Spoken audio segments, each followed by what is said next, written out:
It's the Treva and Kevin Show.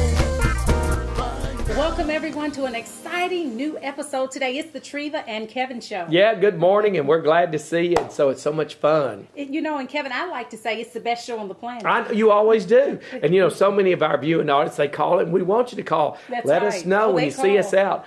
Say that you saw us there. It's so much fun. You remember I walked into Atlanta in the Hilton, and somebody said, Treva and Kevin, the group that was with me, and they said, I cannot believe that. They said, we watched, and that was Atlanta, Georgia. Yay. So thank you so much for tuning in. You are faithful. We love you. Visit us on our Facebook page. Tell us how much you enjoy the show. Kevin, when I think about inspiration. Yes.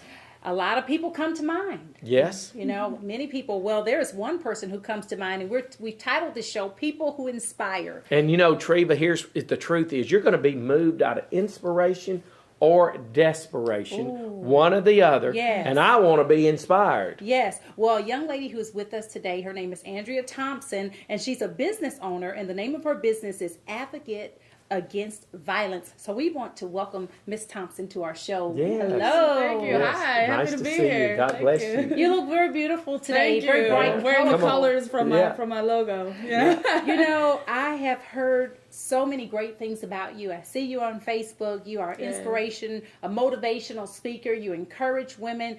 You have a testimony. First of all, tell us, how did Advocate Against Violence, where did that come from? Tell us all about it. It was birthed out of my testimony, which I'll get to, but surviving domestic violence kind of turned my life upside down, and going through it, I realized there's a whole nother world behind closed doors where victims suffer in silence. And before I went through it, I was the community. I didn't know anything about domestic violence. I didn't know how to handle it. I didn't know how to help. I didn't know how to encourage. I didn't know how to have a proper conversation with a victim. And then once I was a victim, I understood all the things that they go through, and all the emotions that come along with it, the fear, the shame, the guilt, and so on and so forth. And so I really pushed myself after surviving to educate myself deeper on domestic violence. And then I made it a point to get out here and start grassroots mission kind of thing. But basically bridging the gap between victims and the community. Mm-hmm. I believe that the community is where domestic violence ends. Because we have lots of resources. We don't have enough, but we have lots of resources. Yes. But unfortunately, a lot of the time, 9 times out of 10, the reality is the victim's going to go straight to the community, whatever that looks like, whether it's you or you, a loved one, whatever, before they go to the resource. Yes. And so we're missing out on a lot of opportunities to encourage, to plant a seed, to change the life, to save the life, because we don't know what to do. And so that's where I kind of bridge the gap with what it is that I do. That is so awesome. As a survivor, when you see other women who are victims, and not only just women who are victims, there are men as well. There is. Mm-hmm. So when you particularly are speaking to a victim and you're a survivor now, what do you say to them to give them guidance to help them? Well, first I always open up a conversation with, I know it was very hard for you to tell me that, because I think understanding is a huge piece, and really telling them, understand how vulnerable you must be in this moment, because the thing I tell the public is, for a victim to even confide in you, it literally takes all of their being. That's the only way I can explain it, to say a few words to you, I'm being abused, so just acknowledging the fact that they've been vulnerable enough that they've reached out to me. I like to acknowledge that, say I understand, I appreciate, that you have reached out to me. And then from there, I encourage, I plant little seeds, to let them know. Yeah, I plant little seeds. I'm a seed planter. I like saying that. I got a question. When we talk about, everybody says, well, you can't see someone hit someone and continue to physically abuse. Right. But then the psychological abuse. Yes. Do you really think that is real? And, that's where some people come in, they just totally demean their spouse or their boyfriend and their girlfriend until they just don't want to go because psychologically they broke them down. Yes, it's a form of conditioning. There's a lot of forms of psychological abuse, but it's all about conditioning at the end of the day. So what are they trying to condition? They're trying to condition their victim into not having reality outside of them, if that makes sense. So if they can condition them to the point where they can't see a life outside of them, whatever that looks like, whether that's financial abuse, physical abuse, threats, all these sort of things, that keeps them there. That keeps them in control. Even if they leave, they're going to come back because they're being controlled. You know what I'm saying? It's all about control. It really is. It's about power and control. And most people think that domestic violence is about when they lose control, when it's actually very calculated to make sure that they can control their victims. So how can I tell if I have a friend who is actually experiencing domestic violence. Yeah. They're suffering at the hand of a person they love. How can I recognize, because they may not come and say, Treva or Kevin, Yes. my husband is hitting me, Right. or my spouse, my wife. So child. That's right. Yeah. So how do I recognize that there could be a problem? Yeah, well, the first thing is you have to actively recognize. That's one thing that I always kind of harp on. It's an active thing, which can be hard because sometimes you don't think some of the simplest things are signs, but they are. But you have to be actively looking for them. Okay. So, as an example, extreme behavior changes. So if you know that your friend is a person who's always outgoing and just, happy. A and lover just of speaks life. Yes, and just speaks to everybody no Yes. matter what. And then all of a sudden, when you all go out, she can't speak to the opposite sex. Somebody who's a man, it doesn't matter who it is, all of a sudden she's looking down and, she didn't want to speak to them. And something you wouldn't think of, right? Mm-hmm. But that's a sign. Or isolation is one of the biggest signs, which can be hard because sometimes when you get a newfound relationship, you tend to kind of isolate yourself a little bit. You want That's to be right. with your significant other a little bit more. But that can be a sign if that Okay. becomes, too much of a thing. Obsessive. Obsessive, exactly. Phone calls, if you hear them over phone calls and they're constantly checking in an unhealthy way, Yes. that's huge. Sometimes it's makeup, Sometimes if you know a friend who's always natural, doesn't wear very much makeup, and all of a sudden they're coming in, with stage makeup every time you see them. Or Unless they're, right, sunglasses, so things dark like that. sunglasses, sometimes wearing particular clothing that's inappropriate for Okay. that weather. If I'm wearing a turtleneck in the middle of the summertime and I'm not cold, like what, little things like that. But most Okay. people are not actively looking, which is where we miss those Well, one of the opportunities. worst that I ever saw was at the office, and it was a teenage boy, past 18, probably 19, and he was wearing his mother out. And so you could even see her drawing in. And he said, blank, blank this, blank, blank. And will somebody tell that kid? And then the mom just couldn't do anything Yes. except make his bond and hire his lawyer. And then the cycle goes on. Yes. And the only time she ever really got any relief is when he was in jail.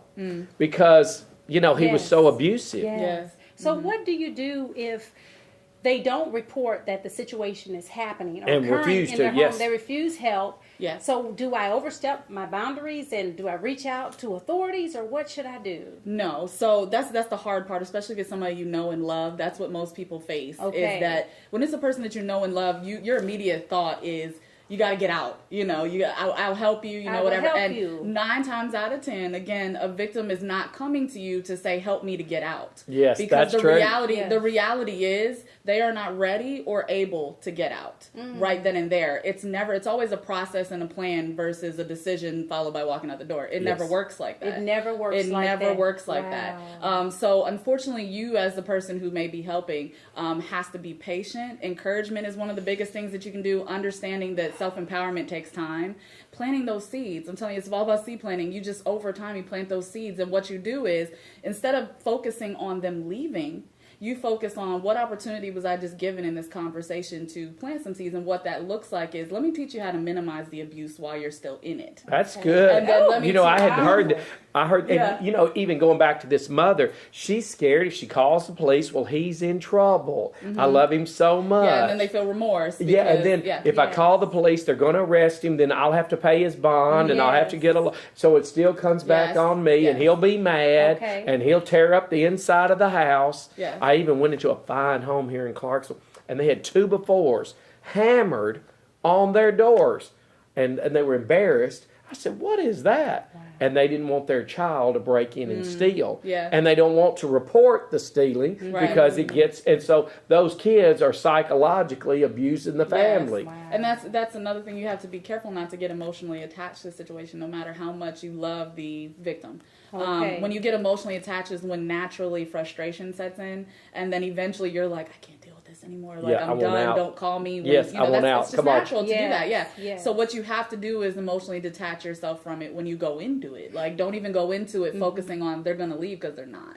So if you what- know that, then you can focus on helping Okay, them. so real quickly, would you say if it happens the first time, like say, I remember the first time he or she hit me, Come on. is that should you just ignore, say, well, that was just one time? No, so that's another thing I teach is the cycle of violence. A lot of even victims are not aware of the cycle of violence. So I teach the community the cycle of violence. So if you come across a victim and they say, well, they just hit me that one time. So you know how to respond to that. Because the victim's not going to hear you when you're saying, oh, it's going to happen again. They're not going to hear that or receive that. What you have to say instead is, I'm not saying that it's going to happen again. It may very well not ever happen again, but guess what? Violence always escalates, and it will escalate into some form of control, right? Ooh. Or some form of unhealthy behavior. Yes. Either way, it's something you need to get out of, right? Okay, well, I tell you what, we're going to take a break, and when we come back, we want to hear your testimony because, I mean, you were in a situation, you got out of that situation, I did. and you're here to tell us about it. We'll be right back with more on the Treva and Kevin Show right They now. do. Yes, fascinating. When I need to watch real TV, I watch The Treva and Kevin Show. The Treva and Kevin Show airs every Wednesday morning at 7:30 a.m. on WXP, My TV 30. Don't forget now, The Treva and Kevin Show. The Treva and Kevin Show. Excellence, inspiration, and high academic expectation are what you'll find at Power and Grace Preparatory Academy. We are currently accepting student applications for the 2016-2017 academic year, serving students in pre-kindergarten, kindergarten, and first grade. We have limited enrollment opportunities, so please inquire today at powerandgraceacademy.com. Power and Grace Preparatory Academy, where we maximize power and grace in you. With a new location at 219B Dunbar Cave Road, Clarksville. Hi, I'm Kevin Kennedy with the Kennedy Law Firm. You know, it's been said that strong people stand up for themselves and stronger stand up for others. Well, that's the philosophy at the Kennedy Law Firm. We take it as a great privilege and honor to stand beside you and to stand up for you. So in your time of need, call the Kennedy Law Firm. That's area code 931-645-9900. We're committed to helping people.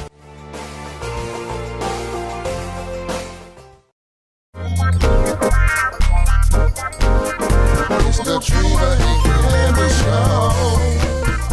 Welcome back. As promised again, it's the Treva and Kevin Show. Yes, I love this section. It's always been fun and fascinating, informative. It's food for thought. You know, it inspires your mind to say, hey, how can I take this information and help somebody? Yes. Absolutely. And speaking of helping somebody, that's what our guest Andrea Thompson is doing today. She's helping many people today. She is a survivor of domestic violence.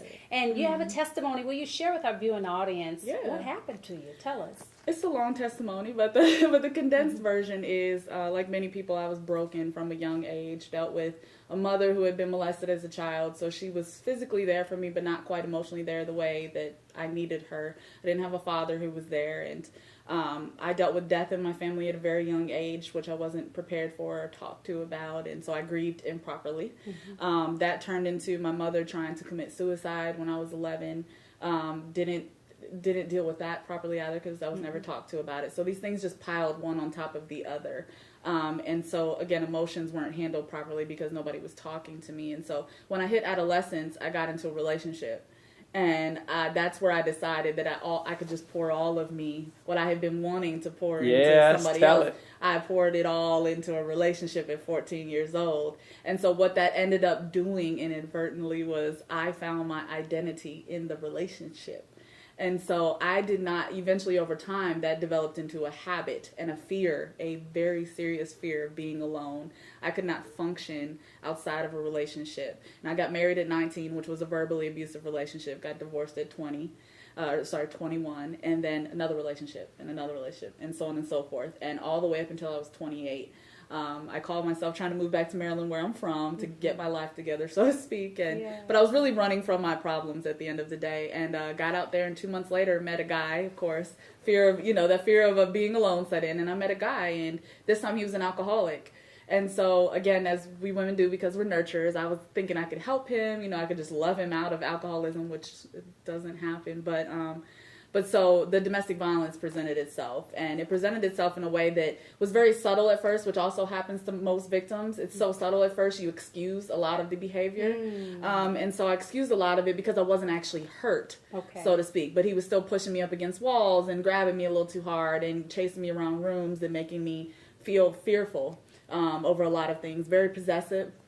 And then I allowed it to get too far. And then one night we were at my house and he was drunk, and I went into my bathroom and he reached for me, pushed me against the wall, reached for my throat and tried to choke me to death in my own bathroom. But by the grace of God and nothing, Crazy, come on. and nothing but the grace of God, he let go just in time and fell to his knees. And that was that. And I prayed. It was one of those moments after it all happened that I was like, reality set in. And I was like, did this just happen? Like, I could have lost, and all I saw was a vision of myself laying on my bathroom floor having lost my life, you know, and him leaning over me crying, like, what did I do, you know?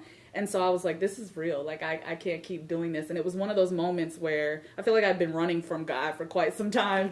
And it was one of those hands up, white flag, kind of like, I can't do this. To you, Lord. Yes, I can't do this anymore. Like this, I know I have a problem. I knew I had a fear. I didn't want to admit it, but I knew I had a problem, and I was like, I cannot do this anymore. And so I just got on my knees and I prayed to God, and he told me to come on back to Nashville, where my dad's side of my family lives, and be back in the Bible Belt, you know, have my church home again and all those sort of things. And so I did that, and I started all over again. I was sleeping on a twin air mattress in my friend's living room at 30 years old, and living out of a 3 20 by 20 boxes that I had shipped what I had left, you know, here. And I started all over again. But I think what I did differently than most is I embraced the journey, because I knew there was nowhere to go but up from what felt like rock bottom. And I knew that if I didn't embrace the journey, all of these pieces were going to be very difficult for me. So I looked at it like, this is the time that I can learn to love myself, that I can figure out who I am, that I can do all these things, right? Yes. And get closer to God. So I did all of that. And then 2 years I did that. And somewhere in between that 2 years, God spoke to me and said, you got work to do. And I was like, okay. And so he sent me out there, and he said, this is your mission. And he said, do this way. Like, and I have constantly been going against the grain, because everybody, again, wants to put me inside of a box and put me with the resources, which the resources serve a wonderful purpose. But I am the person that is the grassroots. I'm not the resource. I'm the grassroots. I love that. You know, so I have just made it my life's mission, you know, basically lay down, and I will continue to lay down my life for these victims, to bridge the gap between them and the community, because they will not, domestic violence will not end without us. You know, without us, we're missing out on too many opportunities to intervene. And I have a saying that we cannot continue to do nothing because we don't know what to do.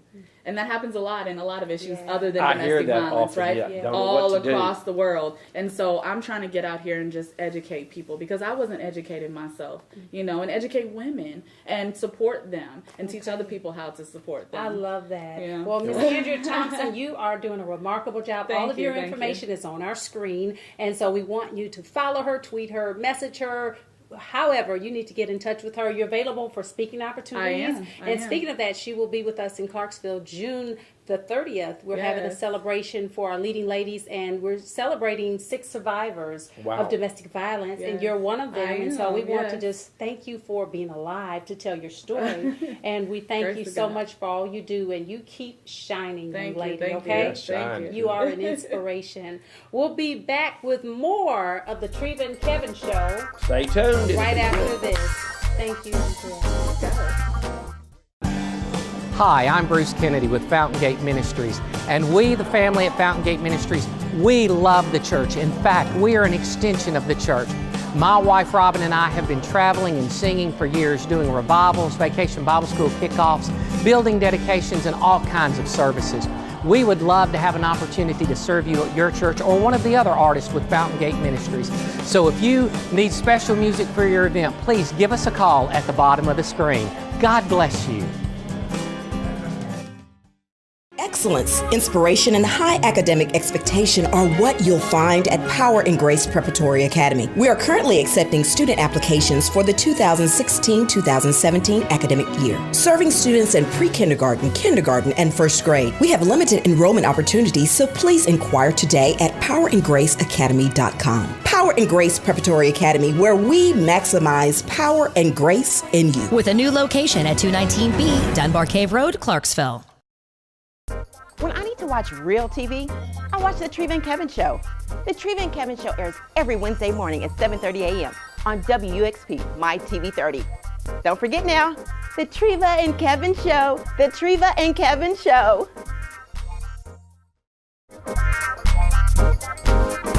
It's the Treva and Kevin Show.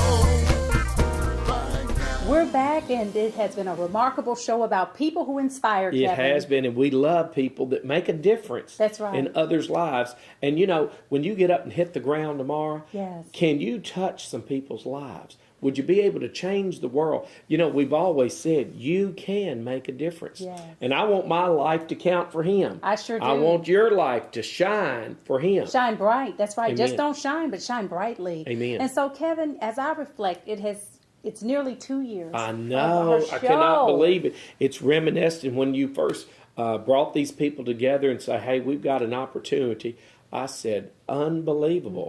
And it has been some amazing Yes. journey as we've traveled down this road. That's right. All over. It's been so exciting to get to meet so many people. Absolutely. And we're so grateful and thankful for all our viewing audience and our people that follow us That's all right. the time. We really do appreciate it, and we couldn't keep it going That's without right. your support. And you know, we've had some memorable guests on our Golly, show. I mean, hello. we've had tapings like, remember the Governor Square Mall? Yes. We had that one. Yeah. And then Murfreesboro, Tennessee. How about that? Absolutely. That was a phenomenal show. I remember you jumped out of the airplane, please, please. I took and my lo, here- producer up there in the plane. I thought he was jumping with me, Yeah, but I was by myself. Come on now. No, it has been so exciting and thrilling. And, you know, just being where we broadcast out of Nashville, Tennessee, and we got to meet some of the great country music singers and some of the Yes. great gospel music singers. And this show, I really want to dedicate it for His glory. Amen. Whatever we say and do, you know, Yes. His word never returns void. Absolutely. And when we've given it, do you realize the platform we have given so many young people Artists opportunity and authors to be and actors yes, and musicians blasted all over yes, the state. That's right. It's been fun and exciting. you were sharing with me, you were in Atlanta. Yes, Tell us we about about that. fell out. I have a friend that has an airplane. He said, I want us to go to First Baptist Church Atlanta, and we've always wanted to see it. It's one of I the love this largest story. churches in the nation. So we got out of the car and went into the Hilton in Atlanta right there. And as soon as I walked through the door, a lady said, you're Kevin Kennedy. I see you on the Treva That's and right. Kevin show. And the people that were with me, they could not believe it. They said, oh, no.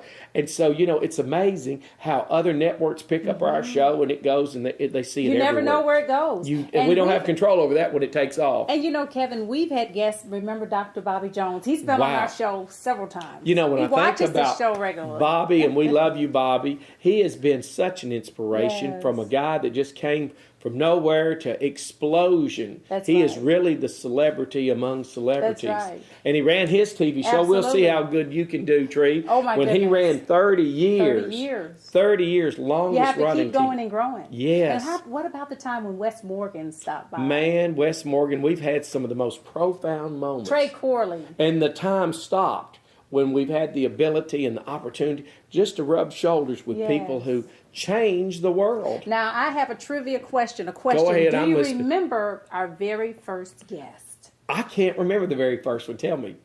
Pastor Yolanda. Pastor Yolanda, one of Morgan. our dearest friends. That's right. And she and Joe have been great supporters. Absolutely. And they've visited us again, and we love them. And they are excited. You know, I got to do the TBN.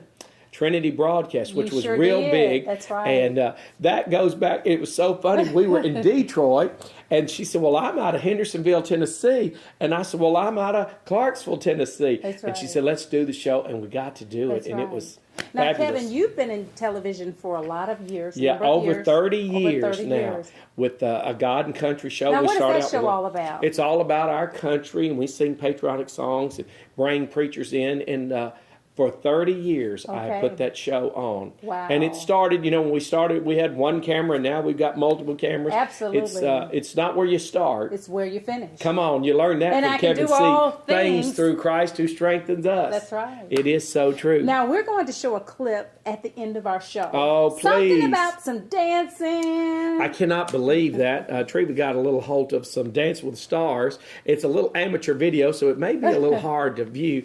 But yes, I did have the privilege to get to do Dancing with How the did you Stars. get on and it Dancing was with the All Stars? Stars. What is that well, about? What happened was, you know, they were doing a fundraiser Okay. and years ago. And, you know, I used to be a really popular dancer in high school and college. and I won some dance contest. So I said, we'll make the comeback tour. Okay. I don't know if I can still do it, but we're going to try That's for the cause. And so we did, and that was 7 years ago. And this is the all-star reunion. And so I got to do this. And believe it or not, we won. You won? I cannot even believe it on all this. And it was really a fun and glorious night. They gave $10,000, $1,000 to different single mothers for education. So I said, well, you get up and do a few spins and do a little dance, and you might even see some robot in there for a cause to help others. And so, you know, Treva, I have to say this. It has been a glorious ride. You know, you and I may have been unlikely partners, but yet when we got together, man, we have been able to do so much for His glory, and traveled and enjoyed and shared and put Christ at the forefront of this broadcast. That's right. And I first met you doing my magazine. Yes. And I approached you about advertising. I remember. And you know, in that part of my career, so many people were all inundating me for advertising everywhere. And I remember the day that we finally stopped, and that was when God intervened. Mm-hmm. It was a touch from Him. Mm-hmm. And you and I knew it in that moment. And who knew we'd be on television? We did. In your homes. Yes, we didn't know that at the time. But that's kind of when you commit this work to the King. Yes. You don't know where He will take you. And it's been an amazing, I'm looking forward to many more seasons. We've been blessed on every front. Have. And you know, Kevin, I think about it's a blessed time, because when this country there's a lot of fighting going on and a lot of racial tension. Yes. And it's a blessing when God's people can come together and we can have things in common. Yes. And we can share the good news. Hey, which is the gospel. We've had much fun. We've been in so many churches and so many schools on TV. And has it been a wonderful ride? It has. It has been. And the guests that we had there. So when you talk about diverse racial tensions, there never has been with us. We were the bridge that brought things. And what was the answer? It was Jesus. It was Jesus. It was Jesus. Keep pointing to the King, and you never see anything but His glory. Wow. So what do you want people to know, final closing, about the Treva and Kevin Show? Well, the Treva and Kevin Show, the best is truly yet to come. And I always like to say this many times: when time is past and words are through, may I always be thought of as a friend to you. And I've gone my life, and when it's all said and done, you would love for people to say, well, he was a man that loved Jesus. He's never been a perfect man, but he had a friend named Treva, and when they partnered together, you know what we've said, two is better than one. That's right. And threefold cord is not easily broken. We've had the film crew, we thank them. They worked tirelessly to put it together. Right. And you've been great on building the team. You've had our makeup artists and everybody to assist. And I am so impressed. And you know, you and I both said, I couldn't have done the things without you, and you couldn't have done them without me. And we have gotten closer to Jesus through this work. That's right. Well, tell a friend the Treva and Kevin Show is on your television every Wednesday morning right here on this station. And support us. You can support us through your giving. You can see the contact number that's on your screen. Give us a call. Let us know that you're watching. Until next week, continue to do great things. It's the Treva and Kevin Show. God bless you. Y'all stay tuned.